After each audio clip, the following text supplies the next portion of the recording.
किप्रो में सिविल जज पारां भाण जे गुदामनि ते छापा हया विया आहिनि, जंहिं दौरान यूरिया भाण हथ न अची सघियो आहे।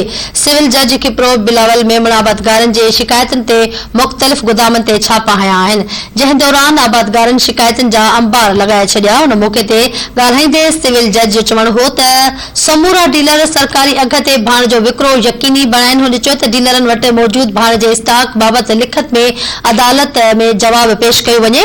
उन मौक़े ते एडवोकेट सादिक छानियो, इमदादुल्ला हिंगोरो, रशीद हिंगोरजो समेत केतिरा ई वकील, आबादगार ऐं आम माण्हू पिण मौजूद हुआ।